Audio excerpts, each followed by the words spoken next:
to the minor prophets as well as the book of Lamentations. We did that a while ago. But we're going to look at some of the background. We're going to look at the story of the book of Esther, and then we're going to make application from it. So it's one lesson on Esther just all at once, and we're going to take a look at that this morning. As we look at Esther, I'm going to say a couple of things that we'll talk about as we go through. But Esther is probably the most different. It's the farthest outlier in the Old Testament because it doesn't really match what the rest of the Old Testament is dealing with, and we'll explain why. But on the other hand, it's also perhaps the best written story in the Bible. And you can debate that if you want to, but it's amongst the best written stories in the Bible. And we'll talk about what that means as we go along as well. But we want to start with a little bit of background. We'll go through this kind of quickly. As far as the author of the book of Esther goes, technically it is anonymous. Technically the author is not named. But according to Jewish tradition and a fair bit of common sense, the author is probably Mordecai, who is the uncle of Esther, who is a prominent figure in the story himself, and also would have the knowledge to write this story after it had taken place. So there's the author. The name of the book, of course, is Esther, and Esther is the name of the title, well, the main character in this story. And her name, of course, is actually Hadassah, if you're going with her Hebrew name. But for the purpose of concealment, instead of going by that name, she went by the name Esther, as to not reveal her Jewish identity. And ironically, or fittingly, the name Esther means hidden, or it can mean concealed. So it goes right along with this idea of trying to hide her identity, and it gives us the name of the book. So when was this book written? It was written about 470, 460 BC. So some 400 and so years before Christ was born specifically. And that means it's kind of a weird time in Old Testament history because it's really after what we think of when we think of the Old Testament. We might be thinking about Moses and Joshua, or even before that, Abraham, or later on we might think about David and Solomon, but it's way past all of that. It's a lot more recent, and it's pretty much at the end of the Old Testament. We've already had the exile of the Jews to Babylon and to Assyria, and at this point the exile is really over, but there are still some Jews that are living in Babylon, or in Persia at this point. And among them are Esther and Mordecai and all the other Jews that we encounter in this story. So it's taking place, or the events take place probably around 482. And that makes it one of the last books of the Old Testament. But there are some other books that are contemporary with this, which would be Ezra and Nehemiah. That whole story is happening as well. And also Malachi and Joel. So it takes place right around the rest of the books that are at the end of the Old Testament. But even still, it's different because those books are all still in Israel. They're in Jerusalem. And here we have a book that's written in Persia, about Persian activities going on. So even though it's written at the same time as some other Old Testament books, it's still quite separate, at least geographically. So then, of course, we want to talk about the historical context. Like we said, this is after the exile, in a sense. The Jews have been exiled from Israel, from Judea, for about 100 years at this point, whenever these events are taking place. And, of course, they were taken away by Babylon, by the empire, the Babylonian Empire, to the city of Babylon, the surrounding area. But then the Persians take over the Babylonians, and now you're under Persian control. And the Persians have actually been pretty good to the Jews. Cyrus, of course, let some of them go back and start rebuilding the temple, and we see the story of Ezra and Nehemiah with that. They rebuild the walls of Jerusalem as well. And since then, Darius has been fine, and now we're under Xerxes I. And all of these kings have been pretty favorable to the Jews until you get to this story in Esther. And you have not actually the king, but the person who's just below the king trying to cause trouble for the Jewish people. So then we talk about also the style of the book. And like we said, Esther is among the best written stories of the entirety of the Bible. Obviously, the story of the gospel is a better story, but from a literary perspective, Esther is very well written. And I don't know why Mordecai, if he is the author, would have had the expertise to do that, but it is, if you look at it critically, it is a very good piece of literature, apart from it being the inspired Word of God. So, the style, just a few notes on the style, just to try to emphasize why this book is special. It makes pretty good use of irony. The best known use of it is the fact that Haman builds gallows to hang his enemies on, and yet he gets hanged on them. Okay, that's irony. That's a good storytelling method. And we also see satire to an extent. We see that the king issues a decree that wives should be submissive to their husbands. At least he thinks that will be the effect of the decree, and yet he can't control his own wife. So you see, again, a little bit of irony, but satire about the ruling class of the Persians of that day. And then you also see the use of foil characters. And we see that other places in the Bible too, but here we have Mordecai, who is humble and just does what he's told, and then you have Haman, who's arrogant and self-important, and they form a nice contrast to each other. So, just as far as the style goes, the book of Esther is, I don't want to say better written, but as far as the storytelling aspect of it goes, as far as the literary view of it goes, it is a very well-written story, even compared with the rest of the Bible. Like we said, it is different than the Old Testament. How is it different? Well, it has no direct connection to Israel, which is strange. Of course, they're Jews, but they're not in the land of what we would expect the Jews to be. They're not in Israel. They're not even near Israel. They're over 1,000 miles away from Israel. And yet it's a story about God's people. They just happen to be somewhere else. There's also the interesting point with the book of Esther that it never mentions God by name. So even though this is a story that is in the Bible and about God's people, it never uses the name God. And that doesn't mean God can't be found in it. He can be found all through the book of Esther. And yet, it doesn't mention God by name. So it's a Jewish story, but it's set against a Persian backdrop in a foreign land. And that makes it seem quite a bit different, and yet it's still all part of God's plan. And it's a very interesting piece of the history of God's plan. And of course, it also is the same as the Old Testament because it shows God's saving power. It shows a redemptive work from God on behalf of his people. And I think, if anything, the distance from Israel emphasizes God's care for his people. God cares about his people, not just if they're near his temple, not just if they're really close to him, but even if they're far, far away. I'm also getting over a sinus infection, so I'm going to take a drink of water before I continue. So one more thing as far as the background of Esther goes is the purpose of the book of Esther. And the purpose is kind of strange too, in that it is written as part of the royal record for Persia. So in reality, it's a kind of a court document for the royalty of Persia, and it's to be kept as part of the history of the kings of Persia. And yet it's a purely Jewish story that tells the story of God and his salvation. So even though it's 1,000 miles away from Israel, it still shows God as being the caretaker of his people. Even though it's centuries away from Christ, we still get to see those same truths on display. One other theme here, and this is kind of a deeper theme that you would never just catch if you were reading the book of Esther, but scholars have pointed it out, and it's kind of interesting.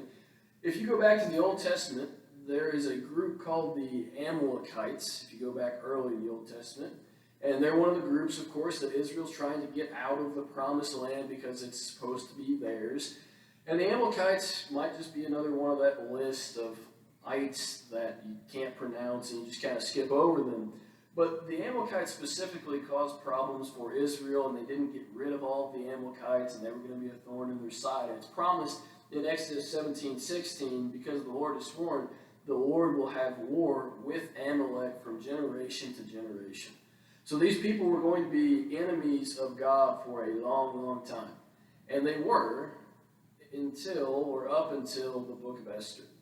And the theme that we're talking about here that's interesting is Mordecai versus Haman. Of course, that's kind of the whole book here, is Mordecai versus Haman.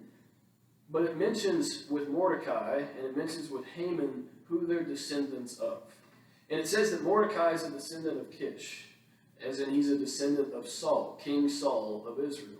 And it says of Haman that he is a descendant of Agag. Agag was an Amalekite, the king of the Amalekites that Saul killed. So you have hundreds of years after the fact, the descendants of two men that represent Israel and represent the Amalekites still fighting, but finally, after some 500 years, the conflict ends in the book of Esther.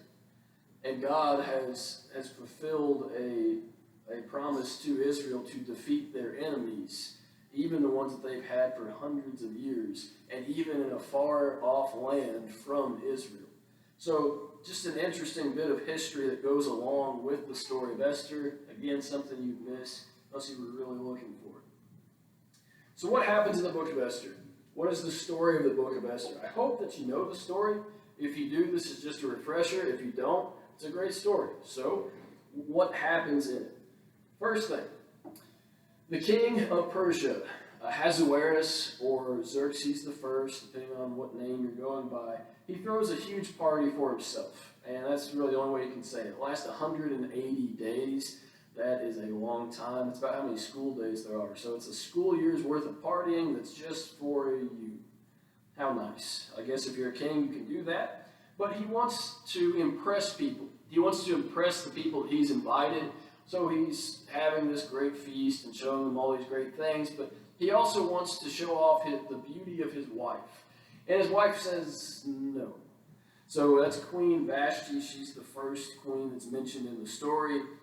And since she refuses, she is exiled and she is sent out of the royal household. And beyond that, they send a decree into the land that says as much about Queen Vashti, and the same thing will happen if you're a wife that is not submissive to your husband. That's kind of the idea. And this is all in the first chapter. So they send this out, and again, it has that little bit of irony to it. So then in the second chapter, we're introduced to Esther. And Esther is a young woman that is selected among many others as being a potential replacement for the queen. And there's probably some questions you can ask there about how appropriate that is, but this is the custom, this is the culture back in the times of ancient Persia. But she's selected among that group, and then of course she's selected to be the next queen. So Ahasuerus or Xerxes is pleased by her. She becomes the queen, and then in the same chapter, chapter 2, Mordecai, Esther's uncle and the man that has raised Esther, he discovers a plot against the king to kill the king, and he reveals that through Esther to the king, and Mordecai gains some fame from that. And then we're introduced to Haman in chapter 3. And Haman is the second in command. He's the vice president. He's just under the king. So he can do pretty much anything he wants, and he does. Because Haman is arrogant, because he's so self-important, he decides that people need to bow to him, which is always a great decision to make. But he wants people to bow to him, and there's one person specifically that refuses to do so by the name of Mordecai. So Esther's uncle will not bow to the second in command to the king, even though it has been commanded. And this makes Haman very mad. And anytime that somebody does something you don't like, I think we know what the natural response is. If you don't like someone, you try to commit genocide against their whole race. No? Okay. Well, that's what Haman tries to do. He's mad at Mordecai, and he says, okay, I'm not just mad at you, but I'm going to kill everyone that's related to you in any way. I'm going to wipe out all the Jews just because one man won't bow to me. And so Mordecai in chapter 4 tells Esther what's happening, and then we get to the apex of the whole story in Esther chapter 4. This was the text that was read for us. And in this text we see a discussion between Esther and Mordecai. And Esther is a little bit hesitant to bring this issue before the king, just because it's a rule in Persia that you can't come before the king unless he wants you there. And if he doesn't want you there, you're dead. So, she's understandably a little bit hesitant, but then they have this discussion down in verse 13. It says, "And Mordecai told them to answer Esther, 'Do not think in your heart that you will escape in the king's palace any more than all the other Jews.'" So just because you happen to be queen, that doesn't mean that you're going to get out of this problem. Verse 14, best known verse in Esther for good reason. It says, "For if you remain completely silent at this time, relief and deliverance will arise for the Jews from another place. But you and your father's house will perish. Yet who knows whether you have come to the kingdom for such a time as this." Mordecai convinces Esther that she has to do what she doesn't necessarily want to do or is afraid to do, because even though the Jews will be saved one way or another in the long run, she can have a hand in saving them right now. And if she does so, it will benefit her and her household. If she doesn't, according to Mordecai at least, she and her father's house will perish. And she says then at the end of this, which is kind of ironic given that she and her father's house will perish, but she says at the end, "Okay, I'll go to the king, and if I perish, I perish." And we see that phrase actually used other places in the Old Testament. There's a group of lepers, for example, that go to the camp of the enemy, and they say, "Well, if we die, we just die." But the idea is, if I don't do this, I am worse off than if I do. And the worst thing that can happen is death. At least I tried to serve God. And beyond this, in chapter 5, and in the following chapters, and we'll skim through this a little bit, I do encourage you, of course, to go back and read the book. It'll take you 20 minutes this afternoon. It's not too long, and like we've said, it's a great story to read through. But the plan then is enacted, and if you were not sure what was going to happen, Esther does not die. The king is pleased to see her, and so she is able to go before him. And then the plan gets carried out that Esther invites the king and Haman, the enemy of the Jews, to a banquet. And at this banquet, Haman is so pleased to be there, he's so thrilled. But as soon as he leaves, in chapter 5 and verse 9, it says he was joyful and with a glad heart, but when Haman saw Mordecai in the king's gate, that he didn't stand or tremble before him, he was filled with indignation against Mordecai. So even though Haman's pleased because only he and the king got invited to this great feast, he says, "Yeah, I was having a good day, but it just got ruined by this one event." And so he is just as mad as ever, trying to kill Mordecai.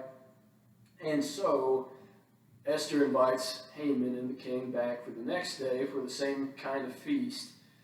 And there she reveals the plot that Haman has against Mordecai and against all the Jews.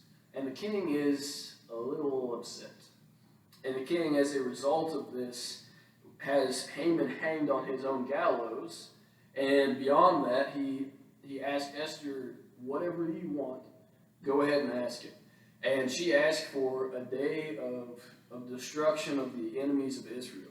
So the Jews and even the king's officials, because they feared the king and feared Mordecai, they join in this killing of the enemies of Israel.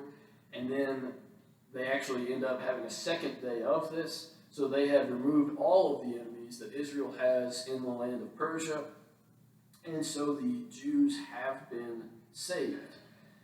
And in addition to this, they do kill the 10 sons of Haman. They kind of wipe out his family for all time because of the destruction that he had planned for the Jews. And then they establish the Feast of Purim, which is a feast that is just to celebrate this exact event.